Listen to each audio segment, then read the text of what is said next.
Here's my memorable studio moment. I was in St. Louis and I was working on my first album with Ruthless Records under Ruthless Records. Tamika Wright, Tamika Wright, that's Eazy's wife, she signed me. So we're up there finishing up my album. I did a song called Red Wine. My chief engineer at the time, named Nate Hershey, his fiance was George Clinton's tour manager. Now, I had no idea about this. I don't think nobody knew about this, you know what I'm saying? I did a song called Red Wine, and I guess after I did it, it was a dope track, you know what I'm saying? My boy did this on the stage with me, Kinda Boy Frizz, he did the beat. It's my first time I drank wine. It was like a 10-year-old bottle from Peru or something, like 1859 was the vine, Baron Philippe Rothschild. I'll never forget the wine, I'll never forget the situation. So I'm in late night because we working trying to get the album done. And we popped, I'm like, man, pop that. So we popped it, you know what I'm saying? I get drunk like off of one glass, you know what I'm saying? I went back and he's up cooking it up. Instantly, the hook came to me, you know what I'm saying? So we ended up doing a record, they shipped it. They was about to go on tour. And I believe George Clinton, he was in Moscow, and they called us up. And the only thing he did was just like let George hear this, you know what I'm saying? But they called us up and he offered to hop on the record. Like they loved the record. His management loved the record and everything. And he recorded the record in Moscow and they sent it. He was actually on the tour. He did it, you know what I'm saying? So it was a little bit later they sent the files back. And, George is a partier.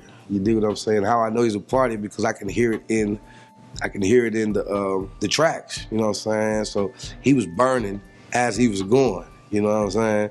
So he would say some shit, and then you can hear him smoking. And then he'll say some bullshit, then you hear him back smoking. So I thought that was pretty memorable and authentic, you know what I'm saying? Because we could hear everything that was going on in the session, you dig what I'm saying? So that was pretty dope. And, you know what I'm saying, being able to be one of the few artists in hip-hop to have a record with someone like George Clinton. I don't know too many people that he's did records with. I know the big stars, you know what I'm saying, your Snoop Dogg's, your Ice Cubes, your Tupacs. I think he did one with Method Man and them, you know what I'm saying? I don't know too many people, so it feels good to be a part of that in that realm and do a joint with George Clinton. I was this close of getting Sly Stone on the guitars. At that point in time, Sly Stone and George was working for the first time. They never worked together, which was crazy. All you know what I'm saying? So their management called us up, and I guess it just wasn't in the budget to get Sly Stone on there. So that would have made it even more sweeter.